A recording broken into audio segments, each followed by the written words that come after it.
شروع اللہ کا نام لے کر جو بڑا مہربان نہایت رحم والا ہے۔ الف لام را، یہ کتاب روشن کی آیتیں ہیں۔ ہم نے اس قرآن کو عربی میں نازل کیا ہے تاکہ تم لوگ سمجھ سکو۔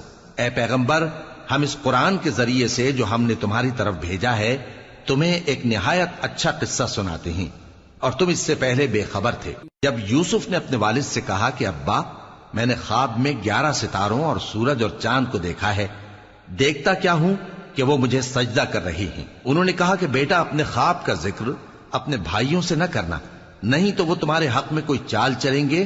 کچھ شک نہیں کہ شیطان انسان کا کھلا دشمن ہے، اور اسی طرح اللہ تمہیں برگزیدہ و ممتاز کرے گا اور خواب کی باتوں کی تعبیر کا علم سکھائے گا، اور جس طرح اس نے اپنی نعمت پہلے تمہارے دادا پر دادا ابراہیم اور اسحاق پر پوری کی تھی، اسی طرح تم پر اور اولاد یعقوب پر پوری کرے گا۔ بے شک تمہارا پروردگار سب کچھ جاننے والا ہے، حکمت والا ہے۔ ہاں، یوسف اور ان کے بھائیوں کے قصے میں پوچھنے والوں کے لیے بہت سی نشانیاں ہیں۔ جب انہوں نے آپس میں تذکرہ کیا کہ یوسف اور اس کا بھائی ابا کو ہم سے زیادہ پیارے ہیں، حالانکہ ہم جماعت کی جماعت ہیں، کچھ شک نہیں کہ ابا کھلی غلطی پر ہیں۔ یوسف کو یا تو جان سے مار ڈالو یا کسی ملک میں پھینک آؤ، پھر ابا کی توجہ صرف تمہاری طرف ہو جائے گی، اور اس کے بعد تم نیک لوگوں میں ہو جاؤ گے۔ ان میں سے ایک کہنے والے نے کہا کہ یوسف کو جان سے نہ مارو، کسی اندھے کنویں میں ڈال دو کہ کوئی راہگیر اسے نکال کر کسی دوسرے ملک میں لے جائے گا۔ اگر تم کو کرنا ہی ہے تو یوں کرو۔ یہ مشورہ کر کے وہ اپنے والد سے کہنے لگے کہ ابا جان، کیا سبب ہے کہ آپ یوسف کے بارے میں ہمارا اعتبار نہیں کرتے؟ حالانکہ ہم اس کے خیر خواہ ہیں۔ کل اسے ہمارے ساتھ بھیج دیجئے کہ خوب میوے کھائے اور کھیلے کودے، ہم اس کے نگہبان ہیں۔ انہوں نے کہا کہ یہ امر مجھے غمناک کیے دیتا ہے کہ تم اسے لے جاؤ، یعنی وہ مجھ سے جدا ہو جائے، اور مجھے یہ بھی خوف ہے کہ تم کھیل میں اس سے غافل ہو جاؤ اور اسے بھیڑیا کھا جائے۔ وہ کہنے لگے کہ اگر ہماری موجودگی میں کہ ہم ایک طاقتور جماعت ہیں اسے بھیڑیا کھا گیا تو ہم بڑے نقصان میں پڑ گئے۔ غرض جب وہ اس کو لے گئے اور اس بات پر اتفاق کر لیا کہ اس کو اندھے کنویں میں ڈال دیں، اور ہم نے یوسف کی طرف وحی بھیجی کہ ایک وقت ایسا آئے گا کہ تم انہیں ان کے اس سلوک سے آگاہ کرو گے، اور ان کو اس وحی کی کچھ خبر نہ ہوگی۔ اور یہ حرکت کر کے وہ رات کے وقت باپ کے پاس روتے ہوئے آئے، کہنے لگے کہ ابا جان، ہم تو دوڑنے اور ایک دوسرے سے آگے نکلنے میں مصروف ہو گئے اور یوسف کو اپنے اسباب کے پاس چھوڑ گئے تو اسے بھیڑیا کھا گیا، اور آپ ہماری بات کو گو ہم سچ ہی کہتے ہیں باور نہیں کریں گے۔ اور ان کے کرتے پر جھوٹ موٹ کا لہو بھی لگا لائے۔ یعقوب نے کہا کہ یوں نہیں ہے، بلکہ تم اپنے دل سے یہ بات بنا لائے ہو۔ اچھا، صبر کہ وہی خوب ہے، اور جو تم بیان کرتے ہو اس کے بارے میں اللہ ہی سے مدد چاہیے۔ اور اب اللہ کی شان دیکھو کہ اس کنویں کے قریب ایک قافلہ آوارد ہوا اور انہوں نے پانی کے لیے اپنا سقا بھیجا، تو اس نے کنویں میں ڈول لٹکایا، یوسف اس سے لٹک گئے۔ وہ بولا، زہے قسمت، یہ تو ایک لڑکا ہے، اور اس کو قیمتی سرمایہ سمجھ کر چھپا لیا۔ اور جو کچھ وہ کرتے تھے اللہ کو خوب معلوم تھا، اور انہوں نے اس کو تھوڑی سی قیمت یعنی معدود چند درہموں پر بیچ ڈالا، اور وہ اس سے بیزار ہو رہے تھے۔ اور مصر میں جس شخص نے اس کو خریدا، اس نے اپنی بیوی سے جس کا نام زلیخا تھا کہا کہ اس کو عزت و اکرام سے رکھو، عجب نہیں کہ یہ ہمیں فائدہ دے یا ہم اسے بیٹا بنا لیں۔ اس طرح ہم نے یوسف کو سرزمین مصر میں جگہ دی، اور غرض یہ تھی کہ ہم ان کو خواب کی باتوں کی تعبیر سکھائیں، اور اللہ اپنے کام پر غالب ہے لیکن اکثر لوگ نہیں جانتے۔ اور جب وہ اپنی جوانی کو پہنچے تو ہم نے ان کو دانائی اور علم عطا کیا، اور نیکوکاروں کو ہم اسی طرح بدلہ دیا کرتے ہیں۔ اور جس عورت کے گھر میں وہ رہتے تھے اس نے ان کو اپنی طرف مائل کرنا چاہا، اور دروازے بند کر کے کہنے لگی، یوسف جلدی آؤ۔ انہوں نے کہا کہ اللہ پناہ میں رکھے، وہ یعنی تمہارے میاں تو میرے آقا ہیں، انہوں نے مجھے اچھی طرح سے رکھا ہے، میں ایسا ظلم نہیں کر سکتا، بے شک ظالم لوگ فلاح نہیں پائیں گے۔ اور اس عورت نے ان کا قصد کیا اور انہوں نے اس کا قصد کیا۔ اگر وہ اپنے پروردگار کی نشانی نہ دیکھتے تو جو ہوتا سو ہوتا۔ یوں اس لیے کیا گیا کہ ہم ان سے برائی اور بے حیائی کو روک دیں، بے شک وہ ہمارے چنے ہوئے بندوں میں سے تھے۔ اور دونوں دروازے کی طرف بھاگے، آگے یوسف پیچھے زلیخا۔ اور عورت نے ان کا کرتا پیچھے سے پکڑ کر جو کھینچا تو پھاڑ ڈالا، اور دونوں کو دروازے کے پاس عورت کا خاوند مل گیا۔ تو عورت بولی کہ جو شخص تمہاری بیوی کے ساتھ برا ارادہ کرے اس کی اس کے سوا کیا سزا ہے کہ یا تو قید کیا جائے یا اسے دکھ کا عذاب دیا جائے۔ یوسف نے کہا اسی نے مجھ کو اپنی طرف مائل کرنا چاہا تھا، اور اس کے خاندان میں سے ایک گواہ نے گواہی دی کہ اگر اس کا کرتا آگے سے پھٹا ہو تو یہ سچی اور یوسف جھوٹا ہے، اور اگر کرتا پیچھے سے پھٹا ہو تو یہ جھوٹی اور وہ سچا ہے۔ سو جب اس کا کرتا دیکھا تو پیچھے سے پھٹا تھا، تب اس نے زلیخا سے کہا کہ یہ تمہارا ہی فریب ہے، اور کچھ شک نہیں کہ تم عورتوں کے فریب بڑے بھاری ہوتے ہیں۔ یوسف اس بات کا خیال نہ کر، اور زلیخا تو اپنے گناہ کی بخشش مانگ، بے شک خطا تیری ہی ہے۔ اور شہر میں عورتیں گفتگویں کرنے لگیں کہ عزیز کی بیوی اپنے غلام کو اپنی طرف مائل کرنا چاہتی ہے، اور اس کی محبت اس کے دل میں گھر کر گئی ہے، ہم دیکھتی ہیں کہ وہ کھلی گمراہی میں ہے۔ پھر جب زلیخا نے ان عورتوں کی گفتگو جو حقیقت میں دیدار یوسف کے لیے ایک چال تھی سنی، تو ان کے پاس دعوت کا پیغام بھیجا اور ان کے لیے ایک محفل مرتب کی، اور پھل تراشنے کے لیے ہر ایک کو ایک ایک چھری دی، اور یوسف سے کہا کہ ان کے سامنے آؤ۔ جب عورتوں نے ان کو دیکھا تو ان کا روب حسن ان پر ایسا چھا گیا کہ پھل تراشتے تراشتے اپنے ہاتھ کاٹ لیے، اور بے ساختہ بول اٹھیں کہ اللہ پاک ہے، یہ آدمی نہیں، یہ تو کوئی بزرگ فرشتہ ہے۔ زلیخا نے کہا تو یہ وہی ہے جس کے بارے میں تم مجھے تانے دیتی تھیں، اور بے شک میں نے اس کو اپنی طرف مائل کرنا چاہا مگر یہ بچا رہا، اور اگر یہ وہ کام نہ کرے گا جو میں اسے کہتی ہوں تو قید کر دیا جائے گا اور ذلیل ہوگا۔ یوسف نے دعا کی کہ پروردگار جس کام کی طرف یہ مجھے بلاتی ہیں اس کی نسبت مجھے قید پسند ہے، اور اگر تو مجھ سے ان کے فریب کو نہ ہٹائے گا تو میں ان کی طرف مائل ہو جاؤں گا اور نادانوں میں سے ہو جاؤں گا۔ پس ان کے رب نے ان کی دعا قبول کر لی اور ان سے عورتوں کا داؤں ٹال دیا، بے شک وہی تو سننے والا ہے، جاننے والا ہے۔ پھر باوجود اس کے کہ وہ لوگ ان کی بے گناہی کے نشان دیکھ چکے تھے، ان کی رائے یہی ٹھہری کہ کچھ عرصے کے لیے ان کو قید ہی کر دیں، اور ان کے ساتھ دو اور جوان بھی داخل زندہ ہوئے۔ ایک نے ان میں سے کہا کہ میں نے خواب دیکھا ہے، دیکھتا کیا ہوں کہ شراب کے لیے انگور نچوڑ رہا ہوں۔ دوسرے نے کہا کہ میں نے بھی خواب دیکھا ہے، میں یہ دیکھتا ہوں کہ اپنے سر پر روٹیاں اٹھائے ہوئے ہوں اور پرندے ان میں سے کھا رہے ہیں، تو ہمیں ان کی تعبیر بتا دیجئے کہ ہم تمہیں نیکوکار دیکھتے ہیں۔ یوسف نے کہا کہ جو کھانا تم کو ملنے والا ہے وہ آنے نہیں پائے گا کہ میں اس سے پہلے تم کو اس کی تعبیر بتا دوں گا۔ یہ ان باتوں میں سے ہے جو میرے پروردگار نے مجھے سکھائی ہیں۔ جو لوگ اللہ پر ایمان نہیں لاتے اور آخرت کا انکار کرتے ہیں، میں نے ان کا مذہب چھوڑ دیا ہے، اور میں اپنے باپ دادا ابراہیم اور اسحاق اور یعقوب کے مذہب پر چلتا ہوں۔ ہمیں شایع نہیں ہے کہ کسی چیز کو اللہ کے ساتھ شریک بنائیں، یہ اللہ کا فضل ہے ہم پر بھی اور لوگوں پر بھی، لیکن اکثر لوگ شکر نہیں کرتے۔ اے میرے قید خانے کے رفیقو، بھلا کئی جدا جدا آقا اچھے یا اللہ جو اکیلا ہے سب پر غالب ہے؟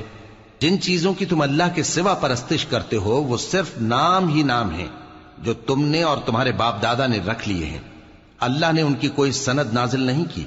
سن رکھو کہ اللہ کے سوا کسی کی حکومت نہیں ہے، اس نے ارشاد فرمایا ہے کہ اس کے سوا کسی کی عبادت نہ کرو، یہی سیدھا دین ہے، لیکن اکثر لوگ نہیں جانتے۔ اے میرے قید خانے کے رفیقو، تم میں سے ایک جو پہلا خواب بیان کرنے والا ہے وہ تو اپنے آقا کو شراب پلایا کرے گا، اور جو دوسرا ہے وہ سولی دیا جائے گا، اور پرندے اس کا سر نوچ کھائیں گے۔ جو بات تم مجھ سے پوچھتے تھے وہ فیصل ہو چکی ہے، اور ان دونوں میں سے جس کی نسبت یوسف نے خیال کیا کہ وہ رہائی پا جائے گا، اس سے کہا کہ اپنے آقا سے میرا ذکر بھی کر دینا۔ پھر شیطان نے اسے ان کا اپنے آقا سے ذکر کرنا بھلا دیا، اور یوسف کئی برس قید خانے ہی میں رہے۔ اور بادشاہ نے کہا کہ میں نے خواب دیکھا ہے، دیکھتا کیا ہوں کہ 7 موٹی گائیں ہیں جن کو 7 دبلی گائیں کھا رہی ہیں، اور 7 خوشے سبز ہیں اور 7 خشک۔ اے درباریو، اگر تم خوابوں کی تعبیر دے سکتے ہو تو مجھے میرے خواب کی تعبیر بتاؤ۔ انہوں نے کہا یہ خواب تو پریشان خیالی سے ہیں، اور ہمیں ایسے خوابوں کی تعبیر نہیں آتی۔ اور وہ شخص جو دونوں قیدیوں میں سے رہائی پا گیا تھا اور جسے مدت کے بعد وہ بات یاد آ گئی، بول اٹھا کہ میں آپ کو اس کی تعبیر لا بتاتا ہوں، مجھے قید خانے جانے کی اجازت دیجیے۔ غرض وہ یوسف کے پاس آیا اور کہنے لگا، یوسف، اے بڑے سچے یوسف، ہمیں اس خواب کی تعبیر بتائیے کہ 7 موٹی گایوں کو 7 دبلی گائیں کھا رہی ہیں، اور 7 خوشے سبز ہیں اور 7 سوکھے، تاکہ میں لوگوں کے پاس واپس جا کر تعبیر بتاؤں۔ عجب نہیں کہ وہ تمہاری قدر جانے۔ انہوں نے کہا کہ تم لوگ 7 سال متواتر کھیتی کرتے رہو گے، تو جو غلہ کاٹو تو تھوڑے سے غلے کے سوا جو کھانے میں آئے باقی کو خوشوں میں ہی رہنے دینا۔ پھر اس کے بعد خشک سالی کے 7 سخت سال آئیں گے کہ جو غلہ تم نے جمع کر رکھا ہوگا وہ سب کو کھا جائیں گے، صرف وہی تھوڑا سا رہ جائے گا جو تم احتیاط سے رکھ چھوڑو گے۔ پھر اس کے بعد ایک ایسا سال آئے گا کہ خوب مے برسے گا اور لوگ اس میں رس نچوڑیں گے۔ اور یہ تعبیر سن کر بادشاہ نے حکم دیا کہ یوسف کو میرے پاس لے آؤ۔ سو جب قاصد ان کے پاس گیا تو انہوں نے کہا کہ اپنے آقا کے پاس واپس جاؤ اور اس سے پوچھو کہ ان عورتوں کا کیا حال ہے جنہوں نے اپنے ہاتھ کاٹ لیے تھے، بے شک میرا پروردگار ان کے فریب سے خوب واقف ہے۔ بادشاہ نے عورتوں سے پوچھا کہ تمہارا کیا قصہ تھا جب تم نے یوسف کو اپنی طرف مائل کرنا چاہا؟ سب بول اٹھیں کہ اللہ پاک ہے، ہم نے اس میں کوئی برائی معلوم نہیں کی۔ عزیز کی بیوی نے کہا، اب سچی بات تو ظاہر ہو ہی گئی ہے، اصل یہ ہے کہ میں نے اس کو اپنی طرف مائل کرنا چاہا تھا اور وہ بے شک سچا ہے۔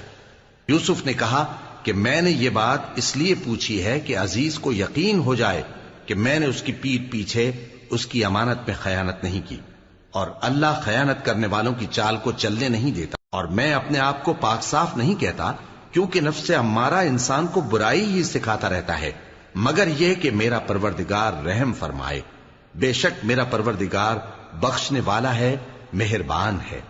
اور بادشاہ نے حکم دیا کہ اسے میرے پاس لاؤ، میں اسے اپنا مصاحب خاص بناؤں گا۔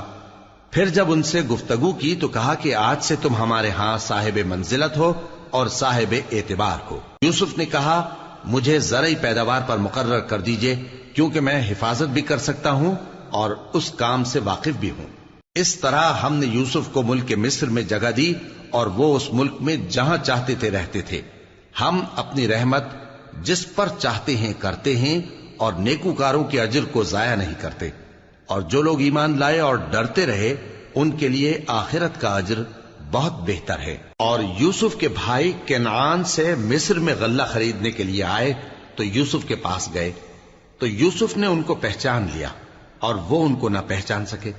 اور جب یوسف نے ان کے لیے ان کا سامان تیار کر دیا تو کہا کہ پھر آنا تو جو باپ کی طرف سے تمہارا ایک اور بھائی ہے اسے بھی میرے پاس لیتے آنا۔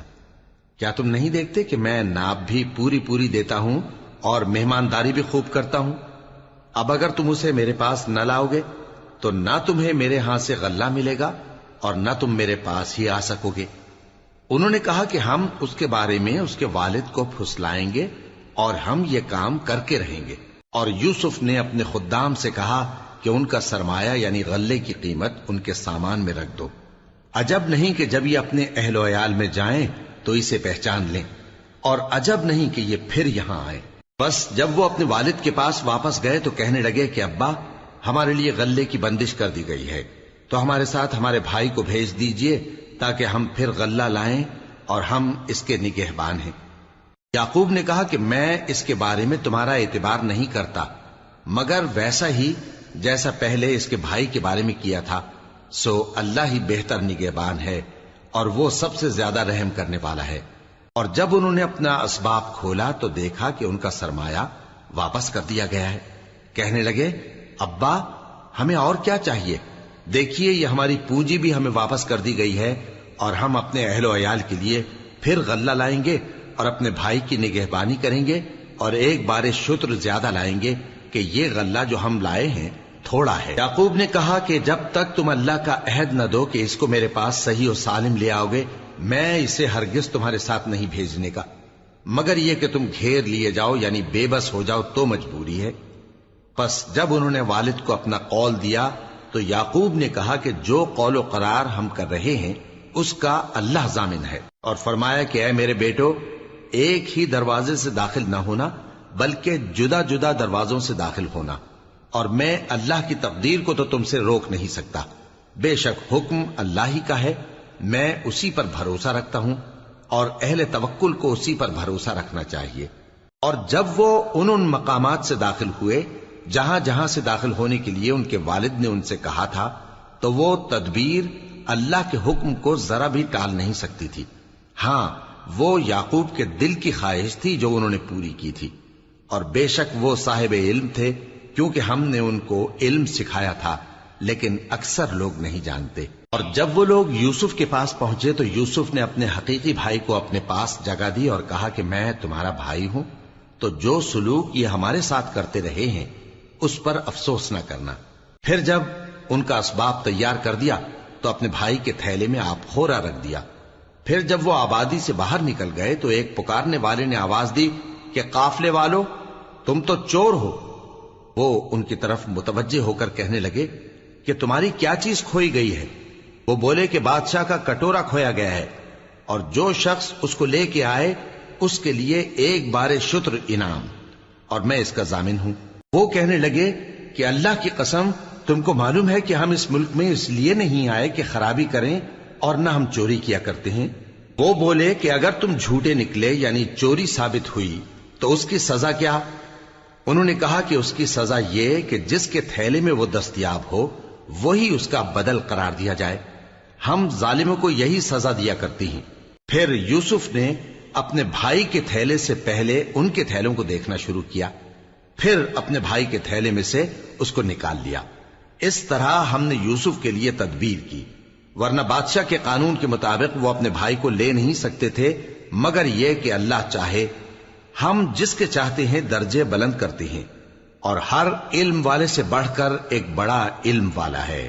برادران یوسف نے کہا کہ اگر اس نے چوری کی ہو تو کچھ عجب نہیں کہ اس کے ایک بھائی نے بھی پہلے چوری کی تھی، مگر یوسف نے اس بات کو اپنے دل میں مخفی رکھا اور ان پر ظاہر نہ ہونے دیا، یعنی زیر لب کہا کہ تم بڑے برے ہو، اور جو تم بیان کرتے ہو اللہ اسے خوب جانتا ہے. وہ کہنے لگے کہ اے عزیز، اس کے والد بہت بوڑھے ہیں اور اس سے بہت محبت رکھتے ہیں، تو اس کو چھوڑ دیجئے اور اس کی جگہ ہم میں سے کسی کو رکھ لیجئے، ہم دیکھتے ہیں کہ آپ احسان کرنے والے ہیں. یوسف نے کہا کہ اللہ پناہ میں رکھے کہ جس شخص کے پاس ہم نے اپنی چیز پائی ہے اس کے سوا کسی اور کو پکڑ لیں، ایسا کریں تو ہم بڑے بے انصاف ہیں. آخر جب وہ اس سے نا امید ہو گئے تو الگ ہو کر صلاح کرنے لگے. سب سے بڑے نے کہا کیا تم نہیں جانتے کہ تمہارے والد نے تم سے اللہ کا عہد لیا ہے، اور اس سے پہلے بھی تم یوسف کے بارے میں قصور کر چکے ہو، تو جب تک والد صاحب مجھے اجازت نہ دیں میں تو اس جگہ سے ہلنے کا نہیں، یا اللہ میرے لیے کوئی فیصلہ کرے، اور وہ سب سے بہتر فیصلہ کرنے والا ہے. تم سب والد صاحب کے پاس واپس جاؤ اور کہو کہ ابا، آپ کے صاحبزادے نے وہاں جا کر چوری کی، اور ہم نے تو اپنی دانست کے مطابق آپ سے اس کے لے آنے کا عہد کیا تھا، مگر ہم غیب کی باتوں کے جاننے اور یاد رکھنے والے تو نہیں تھے. اور جس بستی میں ہم ٹھہرے تھے وہاں سے یعنی اہل مصر سے اور جس قافلے میں آئے ہیں اس سے دریافت کر لیجئے، اور ہم اس بیان میں بالکل سچے ہیں. جب انہوں نے یہ بات یعقوب سے آ کر کہی تو انہوں نے کہا کہ حقیقت یوں نہیں ہے، بلکہ یہ بات تم نے اپنے دل سے بنا لی ہے، تو صبر ہی بہتر ہے. عجب نہیں کہ اللہ ان سب کو میرے پاس لے آئے، بے شک وہ علم والا ہے، حکمت والا ہے. اور ان کے پاس سے چلے گئے اور کہنے لگے کہ ہائے افسوس یوسف پر، ہائے افسوس. اور رنج و الم میں ان کی آنکھیں سفید ہو گئیں اور ان کا دل غم سے بھر رہا تھا. بیٹے کہنے لگے کہ واللہ آپ تو یوسف کو اسی طرح یاد ہی کرتے رہیں گے یہاں تک کہ آپ گھل جائیں گے یا جان ہی دے دیں گے. انہوں نے کہا کہ میں تو اپنے غم و اندوہ کا اظہار اللہ سے کرتا ہوں، اور اللہ کی طرف سے وہ باتیں جانتا ہوں جو تم نہیں جانتے.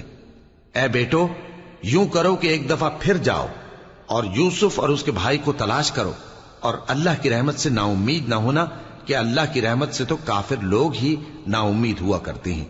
پھر جب وہ یوسف کے پاس گئے تو کہنے لگے کہ اے عزیز، ہمیں اور ہمارے اہل و عیال کو بڑی تکلیف ہو رہی ہے، اور ہم یہ تھوڑا سا سرمایہ لائے ہیں، آپ ہمیں اس کے عوض پورا غلہ دے دیجئے اور ہم پر خیرات کیجئے کہ اللہ خیرات کرنے والوں کو ثواب دیتا ہے. یوسف نے کہا تمہیں معلوم ہے کہ جب تم نادانی میں پھنسے ہوئے تھے تو تم نے یوسف اور اس کے بھائی کے ساتھ کیا کیا تھا؟ وہ بولے کیا واقعی تم ہی یوسف ہو؟ انہوں نے کہا ہاں میں یوسف ہوں، اور بن یامین کی طرف اشارہ کر کے کہنے لگے یہ میرا بھائی ہے، اللہ نے ہم پر بڑا احسان کیا ہے، جو شخص اللہ سے ڈرتا اور صبر کرتا ہے تو اللہ نیکوکاروں کا اجر ضائع نہیں کرتا۔ وہ بولے اللہ کی قسم اللہ نے تم کو ہم پر فضیلت بخشی ہے اور بے شک ہم خطا کار تھے۔ یوسف نے کہا کہ آج کے دن تم پر کوئی ملامت نہیں، اللہ تم کو معاف کرے اور وہ سب سے بڑھ کر رحم کرنے والا ہے۔ یہ میرا کرتا لے جاؤ، پھر اسے والد صاحب کے منہ پر ڈال دینا تو وہ بینا ہو جائیں گے، اور اپنے تمام اہل و عیال کو میرے پاس لے آؤ۔ اور جب قافلہ مصر سے روانہ ہوا تو ان کے والد کہنے لگے کہ اگر مجھ کو یہ نہ کہو کہ بوڑھا بہک گیا ہے تو مجھے تو یوسف کی بو آ رہی ہے۔ وہ بولے کہ واللہ آپ اسی قدیم غلطی میں مبتلا ہیں۔ مگر جب خوشخبری دینے والا آ پہنچا تو اس نے کرتا ان کے منہ پر ڈال دیا، سو وہ بینا ہو گئے اور بیٹوں سے کہنے لگے کیا میں نے تم سے نہیں کہا تھا کہ میں اللہ کی طرف سے وہ باتیں جانتا ہوں جو تم نہیں جانتے؟ بیٹوں نے کہا کہ ابا ہمارے لیے ہمارے گناہ کی مغفرت مانگیے، بے شک ہم خطا کار تھے۔ فرمایا میں اپنے پروردگار سے تمہارے لیے بخشش مانگوں گا، بے شک وہ بخشنے والا ہے، مہربان ہے۔ پھر جب یہ سب لوگ یوسف کے پاس پہنچے تو انہوں نے اپنے والدین کو اپنے پاس جگہ دی اور کہا مصر میں داخل ہو جائیے، اللہ نے چاہا تو امن و امان سے رہیے گا۔ اور اپنے والدین کو تخت پر بٹھایا اور سب ان کے آگے سجدے میں گر پڑے۔ اور اس وقت یوسف نے کہا ابا جان یہ میرے اس خواب کی تعبیر ہے جو میں نے پہلے بچپن میں دیکھا تھا، میرے پروردگار نے اسے سچ کر دیا اور اس نے مجھ پر بہت سے احسان کیے ہیں کہ مجھ کو قید خانے سے نکالا، اور اس کے بعد کہ شیطان نے مجھ میں اور میرے بھائیوں میں فساد ڈال دیا تھا آپ کو گاؤں سے یہاں لایا۔ بے شک میرا پروردگار جو چاہتا ہے تدبیر سے کرتا ہے، وہ علم والا ہے، حکمت والا ہے۔ جب یہ سب باتیں ہو لیں تو یوسف نے اللہ سے دعا کی کہ اے میرے پروردگار تو نے مجھ کو حکومت سے نوازا اور خوابوں کی تعبیر کا علم بخشا۔ اے آسمانوں اور زمین کے پیدا کرنے والے، تو ہی دنیا اور آخرت میں میرا کارساز ہے، تو مجھے دنیا سے اپنی اطاعت کی حالت میں اٹھائیو اور آخرت میں اپنے نیک بندوں میں داخل کیجو۔ اے پیغمبر یہ اخبار غیب میں سے ہیں جو ہم تمہاری طرف بھیجتے ہیں۔ اور جب برادران یوسف نے اپنی بات پر اتفاق کیا تھا اور وہ فریب کر رہے تھے تو تم ان کے پاس تو نہ تھے، اور بہت سے آدمی گو تم کتنی خواہش کرو ایمان لانے والے نہیں ہیں، اور تم ان سے اس خیر خواہی کا کچھ صلہ بھی تو نہیں مانگتے۔ یہ قرآن اور کچھ نہیں تمام جہانوں کے لیے نصیحت ہے، اور آسمان و زمین میں بہت سی نشانیاں ہیں جن پر سے یہ گزرتے ہیں اور ان کو نظر انداز کر دیتے ہیں، اور یہ اکثر اللہ پر ایمان نہیں رکھتے مگر اس کے ساتھ شرک بھی کرتے ہیں۔ تو کیا یہ اس بات سے بے خوف ہیں کہ ان پر اللہ کا عذاب نازل ہو کر ان کو ڈھانپ لے یا ان پر ناگہاں قیامت آ جائے اور انہیں خبر بھی نہ ہو؟ کہہ دو میرا رستہ تو یہ ہے، میں اللہ کی طرف بلاتا ہوں سمجھ بوجھ کر، میں بھی لوگوں کو اللہ کی طرف بلاتا ہوں اور میرے پیرو بھی، اور اللہ پاک ہے اور میں شرک کرنے والوں میں سے نہیں ہوں۔ اور ہم نے تم سے پہلے بستیوں کے رہنے والوں میں سے مرد ہی بھیجے تھے جن کی طرف ہم وہی بھیجتے تھے۔ کیا ان لوگوں نے ملک میں سیر و سیاحت نہیں کی کہ دیکھ لیتے کہ جو لوگ ان سے پہلے تھے ان کا انجام کیا ہوا؟ اور متقیوں کے لیے آخرت کا گھر بہت اچھا ہے، کیا تم سمجھتے نہیں؟ یہاں تک کہ جب پیغمبر نا امید ہو گئے اور انہوں نے خیال کیا کہ اپنی نصرت کے بارے میں جو بات انہوں نے کہی تھی اس میں وہ سچے نہ نکلے، تو ان کے پاس ہماری مدد آ پہنچی، پھر جسے ہم نے چاہا بچا دیا، اور ہمارا عذاب اتر کر گناہگار لوگوں سے پھیرا نہیں کرتا۔ ان کے قصے میں عقل مندوں کے لیے عبرت ہے۔ یہ قرآن ایسی بات نہیں ہے جو اپنے دل سے بنائی گئی ہو، بلکہ جو کتابیں اس سے پہلے نازل ہوئی ہیں ان کی تصدیق کرنے والا ہے اور ہر چیز کی تفصیل کرنے والا، اور مومنوں کے لیے ہدایت اور رحمت ہے۔